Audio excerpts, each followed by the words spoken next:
Só que não é a consciência egóica. Nós temos 3 vozes dentro de cada um de nós. O eu terreno, o ego, o eu sobrevivente e o eu superior. O que isso significa? Que quando eu chego no meu trabalho e eu tô morrendo de medo de ser mandada embora, e tô morrendo de medo de, sei lá, passar fome, quem tá falando? Meu eu sobrevivente. Quando eu tô com medo, meu eu sobrevivente.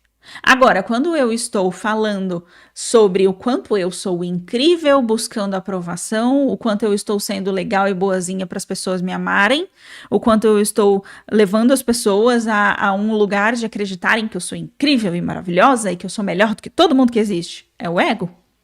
Agora, quando você está servindo o seu servir genuíno, ou seja, o que de fato precisa ser feito, não porque você precisa de aprovação, não porque você precisa de sobrevivência, não porque você precisa que alguém olhe para você e te admire, mas porque realmente é o que precisa ser feito. É a sua missão de vida. É aquilo que a sua existência inteira desenhou para que você execute na sua vida. É só a sua natureza. É quando você se pergunta, se eu pudesse escolher aqui e agora o que eu estaria fazendo, aí você entende, eu estaria fazendo exatamente o que eu tô fazendo agora. Se eu pudesse escolher qualquer aqui e agora, eu estaria fazendo exatamente o que eu tô fazendo agora. É quando você começa a perceber a presença do seu eu superior. E à medida que você vai percebendo a presença do seu eu superior, que é a profunda honestidade sobre você, é a verdade divina da sua natureza, aí você começa a perceber que existe ali uma consciência inspirada, uma consciência maior em você. E essa consciência inspirada e consciência maior em você é o que te traz a verdade divina, ou seja, é a que rompe a barreira da sabedoria divina. O que na prática isso significa? É o que te leva a saber coisas que o seu ego não tem como saber. Seu ego, ele é direcionado, criado para olhar somente para você. O ego é o que a gente chama de Deus substituto, né? Ele é criado, projetado para olhar somente para nós mesmos. Na prática, isso significa que o nosso ego é incapaz de olhar para o outro. É incapaz de sentir o paradigma do outro, de sentir o corpo do outro, de sentir o sentimento do outro. Por quê? Porque o nosso ego, ele é projetado para olhar para nós mesmos.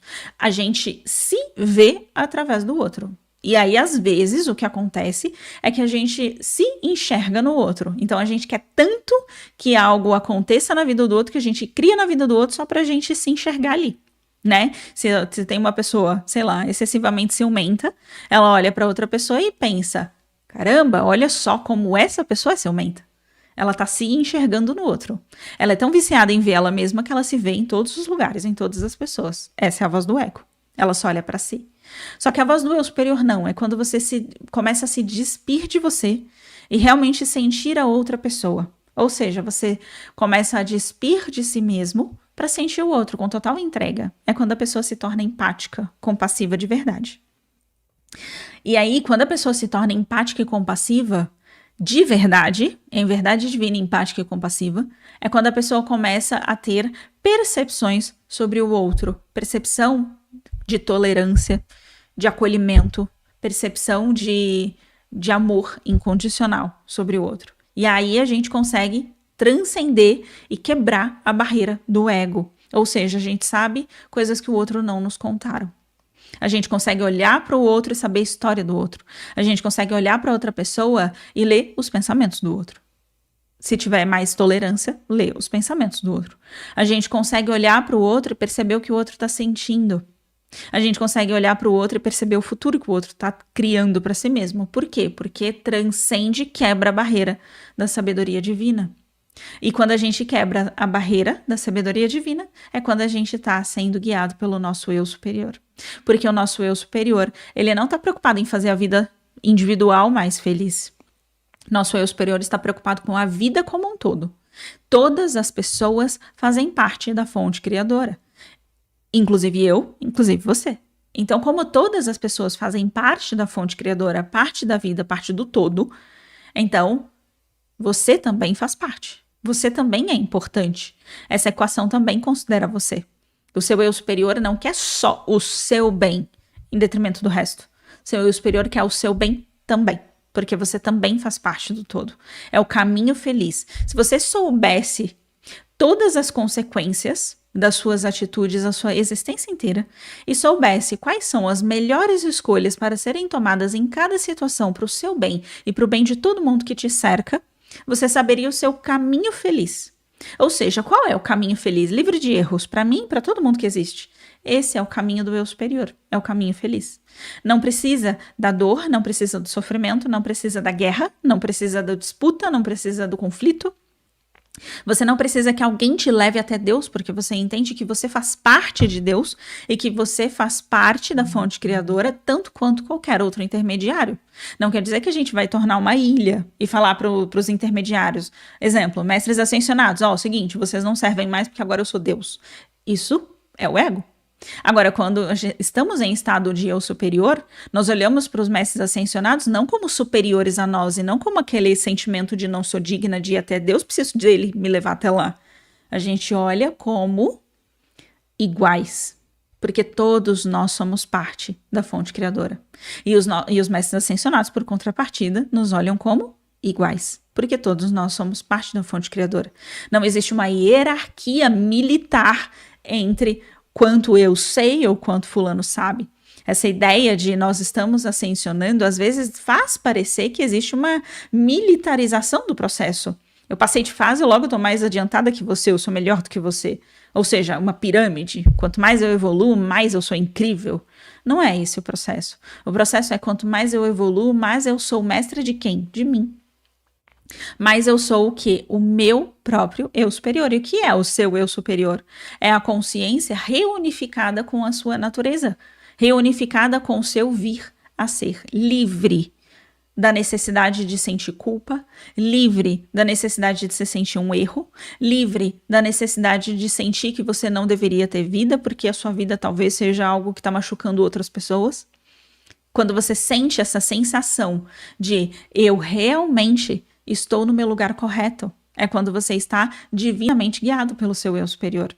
E como a gente sabe que nem sempre a gente acorda de manhã pensando, nossa, meu Deus, agora sim, agora vai, agora eu vou me reunificar com o meu eu superior, agora eu vou acessar a consciência do meu eu superior e agora eu vou ascensionar. A gente sabe que não é assim que funciona o processo, né? Nós somos muito pé no chão. O que isso significa? Que precisa de um processo de autocura. Esse processo de autocura precisa ser um processo doloroso? Não. Esse processo de autocura precisa ser um processo chato? Não. Esse processo de autocura precisa ser um processo doloroso, no sofrimento, na dificuldade? Não também. Esse processo de autocura só precisa ter verdade, honestidade. Então, quando você tem honestidade para você, se olha no espelho e fala, eu fiz isso, é verdade. E tem consciência, não só consciência da culpa, porque a culpa não ajuda ninguém, mas a consciência do porquê você fez tal coisa. Eu fui excessivamente ciumenta. Por quê eu era excessivamente ciumenta?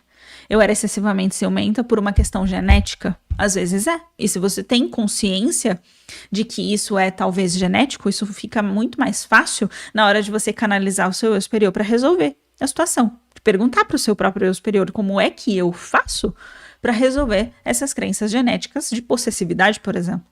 Aí você começa a ter a capacidade de curar a si mesmo. Se você sabe, através do seu eu superior, que você criou um problema desde o momento em que você estava na barriga da sua mãe, você consegue voltar lá e corrigir. Vou dar um exemplo de uma aluna nossa, a Glaucia, que ela tinha um problema de escassez muito profundo, escassez financeira, falta de dinheiro mesmo. Ela faltava dinheiro na vida da mulher. E aí ela foi canalizar o eu superior dela, e o eu superior dela disse que isso nasceu no momento em que ela estava na barriga da mãe. A mãe não queria ter aquele filho, e estava completamente assustada, tentando descobrir como é que ela ia fazer para pagar as contas com um filho novo. Aquela escassez foi criada ali. Aquela criança que estava sendo gerada estava recebendo todo aquele medo. Medo de não conseguir pagar a conta. Então, quando ela conseguiu acessar aquilo através do eu superior dela e voltar naquilo, em uma semana ela conseguiu todo o valor da meta dela do mês. E aí depois ela postou o depoimento.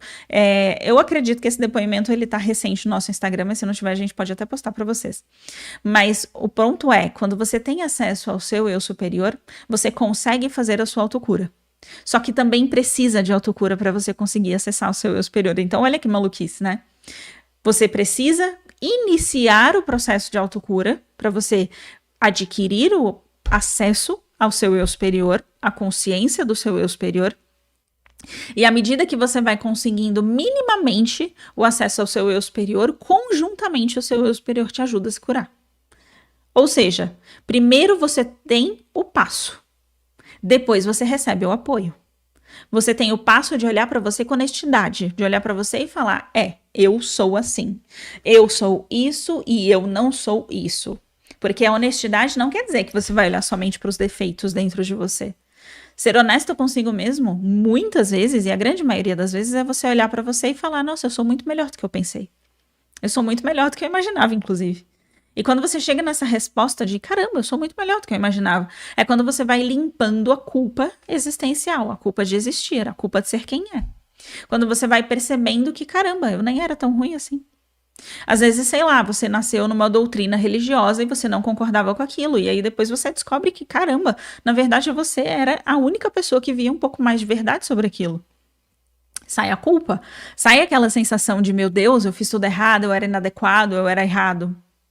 Começa a vir um processo de, caramba, eu era muito melhor do que eu imaginei. A maioria de nós, a maioria esmagadora de nós, somos muito melhores do que a gente imagina. A maioria de nós carrega culpa de coisas que nós não fizemos. Culpa de existir, culpa de fazer mal para pessoas que a gente não fez, a culpa daquilo que a gente acha que fez pro outro e na verdade nem fez. Então, a maioria de nós, quando começa o processo de autocura e vai olhar para a grande honestidade dentro de cada um, a gente percebe que, na verdade, nós só fizemos o melhor que a gente podia.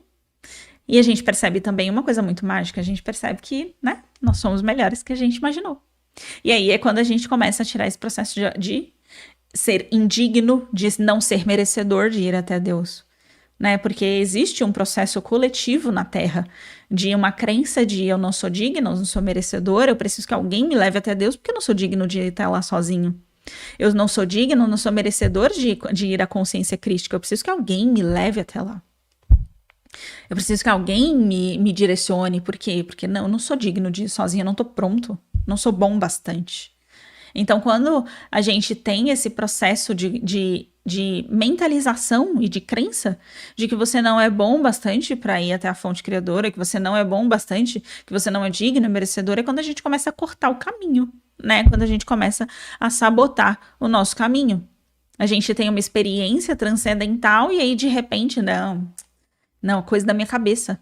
Isso não pode ser, isso não pode existir. Coisa da minha cabeça. Aí você vai invalidando todas as experiências que você tem com Deus. Às vezes Deus falou diretamente com você, olhou no seu olho e falou diretamente com você. Sim, às vezes acontece da própria fonte criadora se manifestar.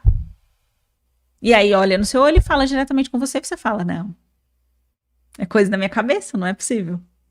Não é? Quem aqui já passou por isso? Deixa aqui nos comentários se você já passou por isso. Então, o que acontece muitas vezes é que no processo de autocura, a gente precisa ter esse entendimento de que nós somos muito melhores do que a gente imaginou, e nós somos. Coletivamente, nós somos. Tem gente que fala assim, não, porque o planeta Terra nunca foi tão ruim. O planeta Terra, nossa, meu Deus, as pessoas estão perdidas. O planeta Terra vai se destruir, o planeta Terra vai acabar. Pessoal, isso não é verdade. O planeta Terra não vai acabar. As pessoas não estão se destruindo, muito pelo contrário.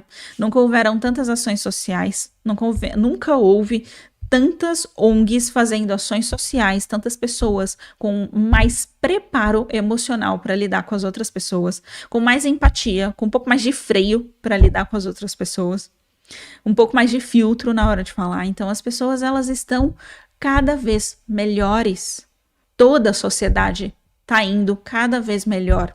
Talvez não no ritmo que a gente gostaria, mas aí eu queria convidar vocês a refletirem uma coisa importante. Se a gente olhar para os nossos antepassados, por mais que às vezes a gente pense assim, nossa, meu Deus, exemplo, tá? Meu pai me bateu, tá? Mas o quanto ele apanhou também? Talvez ele não tenha corrigido 100% do problema, mas ele contribuiu com 10%, com 20%. Ele te bateu muito menos do que ele apanhou, ele fez você sofrer? Fez. Bem menos do que ele sofreu. Então, houve uma contribuição. E aí, depende de cada um de nós.